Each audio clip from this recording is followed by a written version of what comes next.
Ini sebelumnya saya mengucapkan banyak terima kasih ya kepada Bu Santi yang sudah berkenan hadir, kemudian juga para ustazah dan kepada para wali santri semuanya ya, Masya Allah. Terus terang sangat berterima kasih atas kehadirannya. Ya, semoga dengan kehadiran antunas sekalian, selain menjalin silaturahmi juga apa ya, saling ini ya, memberi wawasan keilmuan. Ya di sini betapa sebenarnya kesabaran itu sangat kental sekali dengan kehidupan kita sehari-harinya, yang mungkin sudah hafal ya ketika lagi ini sabar gitu ya. Tapi terkadang aplikasinya, penerapannya itu mungkin masih sangat jauh. Ya.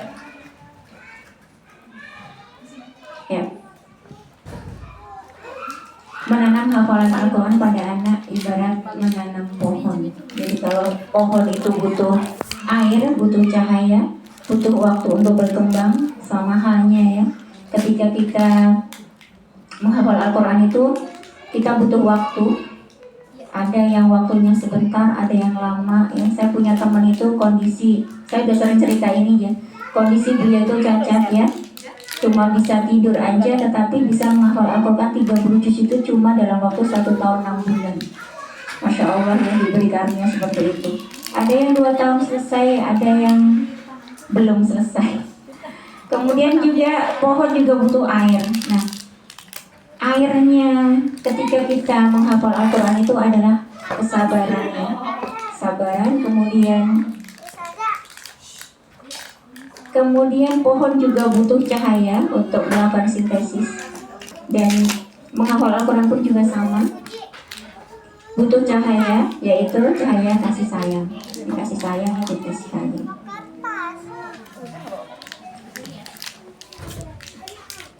Nah, ini kemudian tujuannya kita dalam menghafal Al-Quran itu salah satunya menumbuhkan kesadaran betapa pentingnya peran sabar orang tua dalam proses menghafal Al-Quran pada anak usia dini. Kemudian juga meneladani sabar para ulama dan orang tua soleh dalam mendidik anak-anaknya.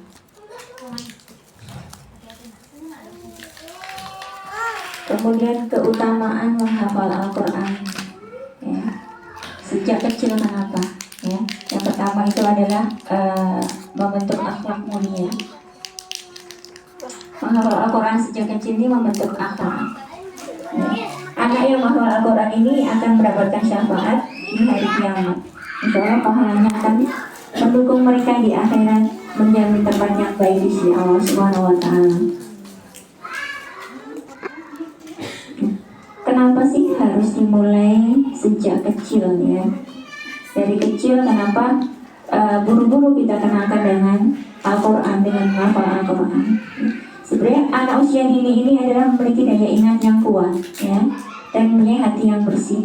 Makanya sebenarnya anak-anak berubah itu bukan karena mereka sejak kecil memang perilakunya seperti itu, tapi kembali lagi kepada perilaku orang dewasa yang ada di sekitarnya. Ya, ketika di sekolah ya para gurunya, dan ketika di rumah para orang tua, ditambah dengan lingkungan tempat mereka bermain. Nah, masa kecil juga disebut masa golden age. Ini yang sering banget kita dengar ya, bahwa masa-masa yang memang waktunya kita untuk ibaratnya kayak memberi stimulus yang banyak gitu ya. Nah, di masa golden age ini juga kita berharap bisa menanamkan nilai iman dan cinta Al-Quran ya, karena insya Allah masa-masa ini hal tersebut mudah tertanam di jiwa anak-anak. Ini seperti hanya hadisnya dari Abdullah bin Amr radhiyallahu anhu. Dia berkata bahwa Rasulullah SAW bersabda, "Muru auladakum bis-shalah wa hum abna'un sab'i sinin." Jadi perintahkan anak-anak kalian untuk sholat ketika mereka berusia 7 tahun. Hadis riwayat Abu Dawud. Nah, maknanya apa sih? Maknanya tersirat dari hadis ini. Jadi maknanya adalah pendidikan agama ya, tentang adab ya, tentang terutama ya tahfiz Al-Quran itu bisa dimulai sejak kecil, dan ini dengan cara yang lembut dan dengan kesabaran.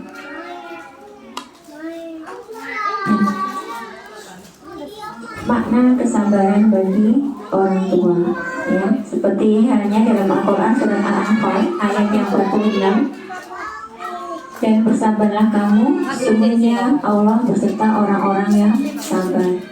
Maknanya adalah menemani anak menghafal bukan sekedar mengulang ayat, tapi melatih jiwa sabar, ridho. Ridho ini sudah nggak ada pilihannya. Jadi kalau kita dibilang ridho itu udah nggak boleh pilih yang lain. Jadi udah ketika dikasih air putih ya sudah, jangan minta jus gitu kan ya. Itu udah ridho dengan apa yang diberikan. Kemudian juga tawakal. Tawakal itu juga berdoa ya. Jadi kita perlu sabar, perlu ridho, ikhlas, kemudian juga tawakal dalam mendidik anak-anak kita. Nah, kesabaran ini meliputi satu, sabar menghadapi mood anak, ya. Anak-anak ini ya kadang seneng, kadang pengen ngamuk ya ngamuk, gitu ya. Pengen tantrum ya tantrum, gitu. Dan ini orang tua harus lebih banyak bersabar lagi. Kemudian yang kedua adalah sabar mengulang hafalan berkali-kali. Ya, mungkin ada beberapa orang tua yang kok cepet banget udah nambah lagi, nambah ayat baru lagi gitu. Ya sebenarnya di sekolah pun juga sudah diulang-ulang ya, ada diulang-ulang gitu. Kemudian juga selalu murojaah gitu ya. Cuma kembali lagi, semuanya itu adalah hidayah dari Allah ya. Kita cuma, manusia ini cuma berikhtiar, berupaya, dan kembali lagi tawakal ya. Semoga para gurunya juga selalu mendoakan para anak-anak, dan para orang tua juga mendoakan agar anak-anak ini menjadi anak baik terutama, dan bisa menyerap ilmu yang mungkin dikasihkan di sekolah. Kemudian kesabaran yang ketiga itu sabar menahan emosi saat anak belum fokus. Ini ya mungkin hampir semua anak ya, kalau disuruh duduk lama gitu sulit ya. Kita aja mungkin di sini nanti paling berapa lama aja udah nggak ini gitu. Apalagi anak-anak gitu. Kita orang tua aja kadang sulit untuk fokus. Jadi kadang lagi dengerin tahu-tahu handphone dah gitu. Apalagi gitu makannya gitu. Ya karena sulit ya, kita harus fokus terus, ini terus mikir terus seperti itu, nggak mudah gitu. Anak-anak pun juga sama gitu. Kefokusan mereka itu juga nggak lama gitu ya.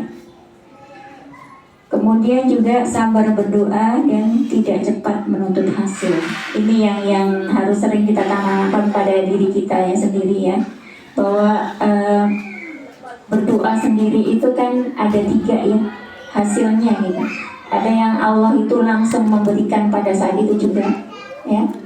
Doa, ketika kita berdoa minta ibaratnya, ya Allah semoga hari ini aku bisa makan mie ayam misalnya. Dan saat itu juga bukan saat itu ya, mungkin siangnya lah dikabulkan sama Allah. Saya pernah juga tuh berdoa, ya Allah semoga hari ini bisa makan buah gitu. Ya alhamdulillah, tahu-tahu ada teman yang nganterin buah gitu. Kemudian yang kedua, hasil dari doa kita itu adalah kita itu dihindarkan dari mara bahaya. Kalaupun hari itu doa kita tadi sama Allah itu nggak diijabah ya, atau mungkin pokoknya doa kita apa saja, nggak hanya hari ini ya. Kadang kita doa kan dalam jangka panjang ya. Doa mungkin minta segera hafal Al-Quran, atau doa bisa membayar hutang segala macam ya. Ketika dalam waktu dekat Allah belum mengabulkan, bisa jadi Allah ganti dengan keselamatan kepada kita. Tolak bala, apa ya istilahnya, kita dihindarkan dari mara bahaya gitu. Jadi biasanya sepadan dengan apa yang kita minta gitu. Kemudian ketika belum dikabulkan, ketika juga kita tidak terhindar dari mara bahaya misalnya, bisa jadi doa tadi itu akan diijabah Allah ketika nanti kita di akhirat. Jadi sebenarnya tidak ada salahnya kita berdoa gitu. Sewaktu-waktu berdoa. Sekarang pun kita sambil berdoa ya bisa, kayak misalnya Allah semoga dimudahkan dalam memahami yang boleh disampaikan misalnya, seperti itu. Itu juga salah satu doa. Nah, ini ada buah dari kesabaran. Nah, hadis riwayat Abu Dawud dan Tirmizi bahwa akan dikatakan pada penghafal Al-Quran itu, bacalah dan naiklah. Ya, maksudnya ini di surga ya, naiklah, kemudian bacalah dengan tartil sebagaimana engkau membacanya di dunia. Makanya perlunya kita itu belajar tajwid itu di situ. Ya, alhamdulillah nih setiap hari Jumat yang datang ya 4 orang gitu ya, alhamdulillah 2 orang. Ya, yaitu salah satu usaha kita ya, ketika kita belajar Al-Quran agar mungkin maju lagi kan ya, maju lagi bisa kali ya. Masih di tengah lo, kan jarang-jarang dirimu datang, lo di tengah lo. Sesungguhnya kedudukanmu adalah pada akhir ayat yang kau baca. Makanya dengan iming-iming seperti ini kita itu berusaha berlomba-lomba ya, untuk bisa kita lihat di kisah Luqman Hakim ya, di Quran surah Luqman itu ya yang 17. Beliau ini ada artinya, wahai anakku, dirikanlah sholat, suruhlah kepada yang ma'ruf, cegahlah dari yang mungkar, dan bersabarlah terhadap apa yang menimpamu. Jadi pelajaran di sini, Luqman menasihati anaknya dengan hikmah dan kesabaran. Begitu pula orang tua ketika mendampingi anak-anak dalam menghafal itu harus dengan nasihat yang lembut dan doa yang terus menerus. Nah, ini tugas orang tua ya, berdoa yang tiada henti untuk kebaikan anak-anak. Ini juga ada dari tentang keutamaan sabar sendiri ya, di dalam Quran surat Az-Zumar. Sesungguhnya hanya orang-orang yang bersabarlah yang dicukupkan pahala mereka tanpa batas. Ini hadis sahih riwayat Bukhari juga ada. Rasulullah bersabda, Rasulullah SAW bersabda, tidaklah seseorang diberi pemberian yang lebih baik dan lebih luas daripada kesabaran. Jadi artinya mendampingi hafalan anak dengan sabar itu akan mendapatkan pahala yang tanpa batas. Nah, strateginya bagaimana sih? Strategi cara menumbuhkan kesabarannya. Ada beberapa tips ya untuk para orang tua mungkin ya, bisa diterapkan semampunya. Yang pertama ini, niatkan semata karena Allah. Jadi bukan kebanggaan. Jadi ketika kita punya anak itu bukan untuk anak yang ditahfiz gitu ya, bukan untuk dibangga-banggakan. Anakmu hafal berapa ya? Kalau yang sekolah mungkin anakmu ranking berapa? Itu yang saya alami di anak saya pertama, seperti itu. Ranking berapa? Rapotnya nilainya bagaimana? Terus sekarang udah juz berapa? Seperti itu ya. Kemudian yang kedua adalah buatkan jadwal hafalan ringan dan rutin. Nah ini kalau saya biasanya habis sholat karena kalau banyak-banyak biasanya nggak fokus, jadi sedikit-sedikit tetapi misalkan habis sholat gitu sedikit-sedikit. Terus kalau orang tua bisa kapan saja sih, kalau memang yang bekerja mungkin bisa dijadwalkan ketika menemani ananda ketika tidur gitu. Ketika mau tidur itu kita bercerita sebentar, kemudian ya pura-puranya yuk kita murojaah bareng-bareng gitu. Itu bisa diterapkan, karena kalau anak-anak diperintah-perintah orang tuanya nggak melakukan, biasanya anak-anak juga nggak mau gitu. Kemudian yang ketiga juga menggunakan metode bermain dan bercerita agar anak merasa senang.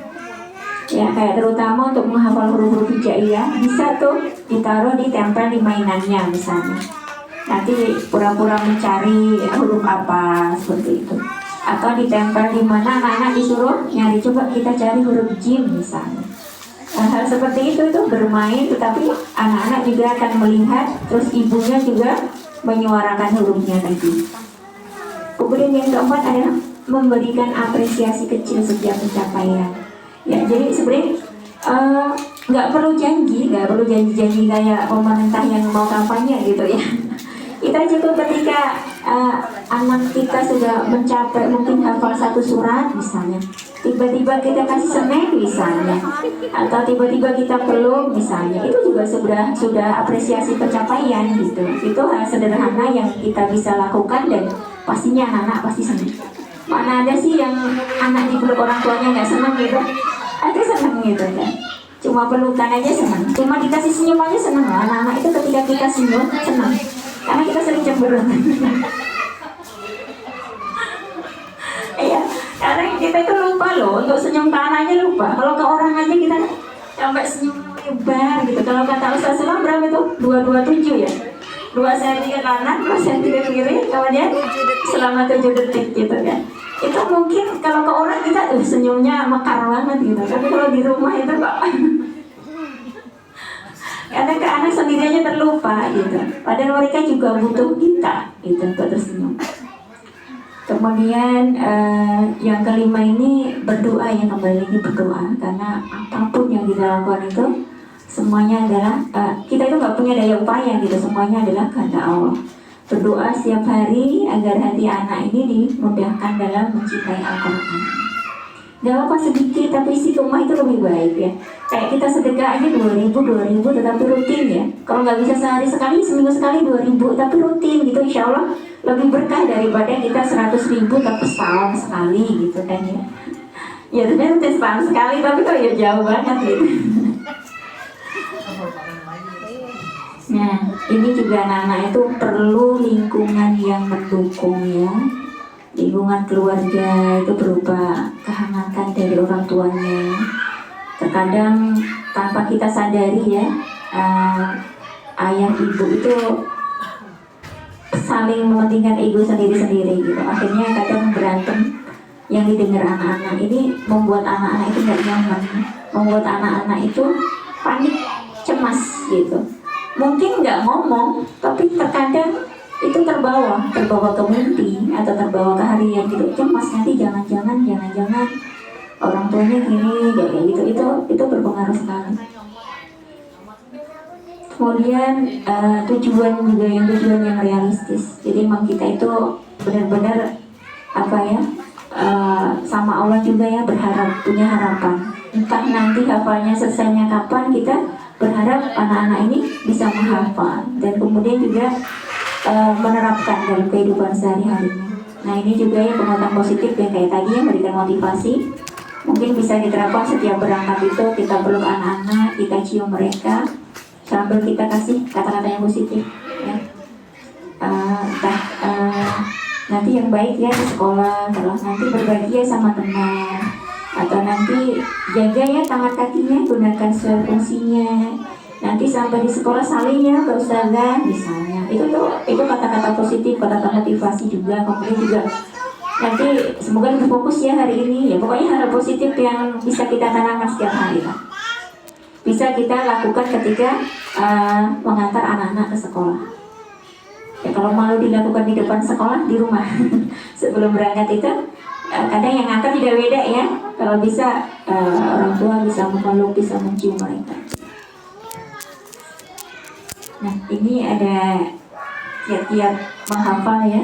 Ya salah satunya membuat jadwal rutin, kemudian sama ya kayak tadi yang dibahas di awal ya, menggunakan metode yang menyenangkan, kemudian memberikan motivasi juga dan menciptakan suasana yang kondusif. Ya kalau membuat jadwal rutin ya kayak menentukan waktu khusus ya dalam setiap harinya itu tergantung ini ya kebiasaan keluarga ya. Jadi kalau misalnya habis sholat kita ngulang dulu ya 3 kali aja, misalnya satu ayat itu kita ulang 3 kali. Habis sholat subuh bareng-bareng, kemudian kita ngulang sebentar gitu misalnya. Atau nanti habis anak-anak pulang sekolah tuh, habis sholat zuhur kita ngulang sebentar ya nak ya, kita ulang tadi yang di sekolah seperti apa gitu, sebentar aja, nggak usah banyak-banyak gitu. Terus nanti makan kemudian istirahat seperti itu. Ya itu antar keluarga biasanya punya jadwal khusus gitu, punya jadwal khusus yang mereka bisa lakukan karena waktu dan situasinya kan berbeda antar kita itu. Kemudian juga menggunakan metode yang menyenangkan. Jadi mengajak anak belajar itu dengan bermain ya, atau dengan alat bantu visual, atau kita juga menyediakan speaker di rumah yang diperkenalkan ke anak-anak sehingga anak-anak itu merasa nyaman. Jadi ada anak-anak di sini itu kalau udah di-sharing murotal itu udah senang banget. Kita ulang dulu, terus aku maunya dengerin murotal gitu. Jadi dengerin sama mereka. Kemudian yang ketiga adalah memberikan motivasi. bisa pujian ya, bisa penghargaan kecil yang tadi sudah saya sebutkan ya. Ketika anak-anak itu berhasil menghafal atau semangat, minimal punya semangat. Kadang ngingetin kita aja juga udah itu udah semangat itu. Kita kan belum ini gitu, belum murojaah misalnya. Itu karena kebiasaan baik biasanya nggak kita lakukan, anak-anak itu akan menanti. Kemudian kiat yang keempat itu menciptakan suasana yang kondusif, ya, menciptakan lingkungan yang tenang dan bebas dari gangguan saat belajar dan membantu anak lebih konsentrasi dan nyaman dalam menghafal. Nah, kembali lagi, kesabaran adalah kunci ya.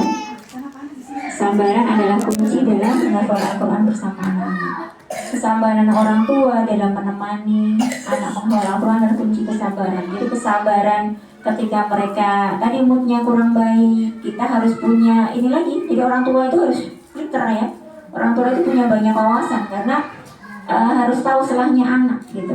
Untuk menanam kebaikan ke anak itu bagaimana itu harus punya.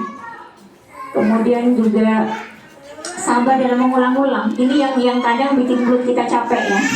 Makanya kadang kalau saya capek, andalan saya itu speakernya, diulang-ulang aja terus gitu.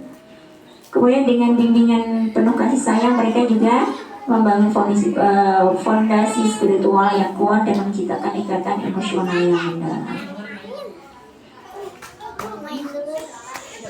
Ya, ini terakhir ada refleksi buat kita bersama ya, bahwa hafalan Al-Quran anak itu bukan hasil instan.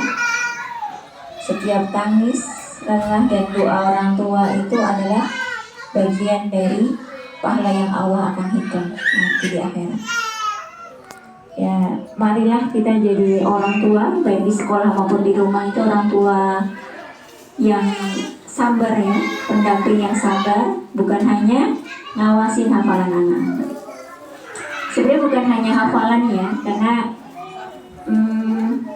apa saja sih adabnya, perilakunya sehari-hari itu butuh kita dampingi, bukan hanya kayak nyuruh-nyuruh gitu, tapi butuh pendampingan. Anak-anak itu butuh selalu dijelaskan ya. Jadi ketika anak-anak nanya terus gitu, jawab aja gitu. Kalau belum tahu jawabannya, ya jangan bilang ngasal juga, minta waktu saja ke anak-anak. Oh ya ini Umi belum tahu, nanti kita cari bareng-bareng ya, apa maksudnya misalnya. Nah kemudian ya, sabar itu bukan menunggu tanpa mengeluh, tapi menunggu dengan doa dan cinta. Masya Allah ya. Semoga kita sebagai orang tua bisa mempunyai kesabaran tersebut. Insya Allah ya. Kebanyakan nggak tadi? Barakallahu fikum, barakallahu fikum ya. Alhamdulillah. Yang materi hari ini itu tentang kesabaran. Karena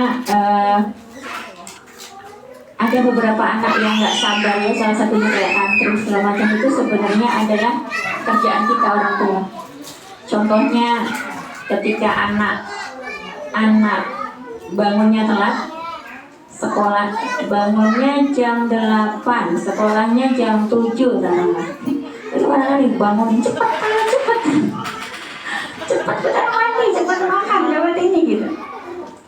Itu kan tergesa-gesa, terburu-buru gitu lah. Itu yang diinin anak-anak gitu. Kalau seburu-buru jadi itu melatih mereka nggak sabar. Seperti kita itu melatih mereka nggak sabar. Padahal ngapain sih gitu buru-buru, orang kadang di sekolah telat juga nggak apa-apa. Orang masuk jam 7, kalau di sini ya masuk setengah 8, anaknya datang jam 10 ya tafadhol aja gitu kan. Nggak masalah gitu. Ya intinya kadang sebenarnya yang bikin anak-anak nggak sabar itu kita sendiri yang menciptakan nggak sabarnya tadi. Orang tuanya nggak sabar, akhirnya anak-anaknya ya memang kalau udah terlanjur ya emang akhirnya butuh proses lebih panjang lagi karena udah terlanjur. Coba kalau dulu dari kecil ya kita sudah bisa visi misi sama suami, ketika orang ibunya nggak bisa, ayahnya berusaha bangun lebih pagi, mengajak untuk sholat misalnya, berbagi tugas gitu. Tapi kan kalau udah terlanjur ya mau gimana lagi, kita dadadinya lebih lama biasanya. Dan lebih lama gimana kita berusaha komunikasi ke anak dulu, diajak bareng-bareng gitu. ketika nggak sabar kita ajak bareng, kita latihan sabar yuk gitu. Misalnya Umi juga mau latihan sabar gitu. Ya bareng-bareng belajar bareng-bareng. Itu mungkin anak-anak lebih nerima daripada Uminya udah nggak sabar, kami kok nggak sabaran banget sih. Ada Uminya dulu yang nggak sabar gitu, tapi nuduh anaknya yang nggak sabar gitu kan. Ya itu yang sering kita alami ya, karena kadang kita juga tertekan juga ya, ada tekanan di diri kita juga, tekanan dari suami, tekanan dari ini ya, akhirnya kena imbasnya ke anak. Suami juga sama, tekanan dari kerjaan, suaminya nuntut kebutuhannya banyak juga, tertekan juga, akhirnya kena si istrinya lagi, istri kena anaknya lagi gitu. Kayak gitu deh, saling ini aja. Makanya kalau saling nggak sadar, nggak saling memperbaiki diri untuk berbuat ke arah yang lebih baik, karena kalau nggak sadar sekarang itu panennya itu nanti, panennya itu baik atau nggak baik itu sebentar lagi gitu biasanya. Nanti ternyata anaknya nggak bisa diatur, atau apa ya, anaknya pergaulannya naudzubillah seperti itu. Nah itu yang kita, kalau nggak kita berbenah dari sekarang, kalau kita maunya nggak mau berbenah tetapi pengen anaknya lebih baik dari kita, kira-kira egois banget ya. Ya, kalau pengen anak kita baik ya orang tua pelan-pelan, nggak mudah sih memang, tapi kalau udah ada niat, insya Allah dipermudah, insya Allah. Ya mungkin itu. Kemudian ini mungkin Ana sambung sama ini ya.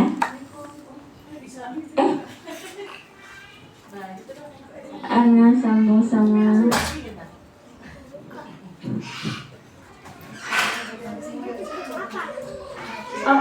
mau ada pertanyaan nggak? Kalau ada pertanyaan nanti belakangan aja bisa saya mau nyambungin sana. Boleh nanti pertanyaan tentang materi tadi atau mungkin tentang ini agenda kita ya. Ini kan kita sudah sampai di bulan, ini bentar lagi November ya. Besok udah November ya. Besok udah November, Desember, Masya Allah ya. Waktu berjalan dengan cepat. Saya perasaan baru kemarin menerima murid baru loh. Sekarang udah November aja, Masya Allah. Jadi nanti rencananya insya Allah tanggal 6 kita mau mengadakan fun cooking, cuma insya Allah di sekolah saja karena ada beberapa agenda. Mau saya gabung dengan ekoenzim, membuat ekoenzim, dan nanti juga insya Allah rencana mau makan bersama sama anak-anak di sini. Kita membuat es apa mas? Oh ya, es kuku. Ya nanti mau buat es kuku juga, kemudian sate buah ya, sate buah, terus nanti mungkin jus ya seperti biasa jus jeruk ya. Terus makan bersama. Nanti pengen mengenalkan ke anak-anak makanan terdiri dari karbohidrat, ada karbohidratnya, ada sayurnya, ada buah, ada proteinnya gitu, ada lauknya gitu. Terus nanti sambung habis makan bersama, habis istirahat kita ke ekoenzimnya. Jadi sampah-sampah yang tadi, sampah-sampah buah nanti untuk ngasih tahu anak-anak, oh ternyata sampah kita makan tadi bisa digunakan untuk hal yang bermanfaat, nggak hanya cuma dibuang saja. Nah untuk yang Desember udah mulai evaluasi ya, udah mulai evaluasi dan mungkin raputan kemungkinan di tanggal 24. Ini baru perkiraan. Nanti kalau ada perubahan kami umumkan lagi soal. Kemungkinan ya nanti bisa ada perubahan. Semoga ya nggak berubah. Iya kemarin mau bahas rihlah ya. Rencana saya itu nggak ada rihlah, tapi nggak tahu orang tua bagaimana. Kemarin tuh banyak yang ngomong kalau mau rihlah harus buru-buru bu, biar bisa nabung gitu kan. Tapi kalau yang enggak, ya kita jarang ada yang rihlah. Cuma memang kalau kegiatan rutin itu semester pertama itu ada fun cooking sama outing, semester kedua juga ada outing dan fun cooking. Jadi itu aja gitu. Nah untuk ini kan kemarin kita sudah outingnya ke Pondok Gede ya, aviari ya kemarin itu. Kemudian fun cookingnya di sini, dan nanti untuk agenda yang semester depan itu insya Allah antara ke museum pesawat yang di Halim ya bu ya, museum pesawat, antara museum pesawat di Halim atau nanti madam kebakaran ya, entah mengenalkan anak-anak tentang transportasi udara atau nanti kita menggunakan tentang transportasi darat ya, pemadam kebakaran. Terus nanti untuk fakultinya mungkin kalau nggak ke Almas dulu, nggak ke Almas ke Ricis ya. Ricis. Nah, kalau ke Almas itu mungkin goreng ayam, kalau ke Ricis itu bikin burger misalnya. Nah ini evaluasi tadi ya sudah kita bahas, ini raportan. Nah ini libur-liburnya nanti Desember akhir ya, masuk lagi di Januari. Nah ini ada saudara baru kita itu. Ya, ini ada saudara baru. Mohon perkenalan.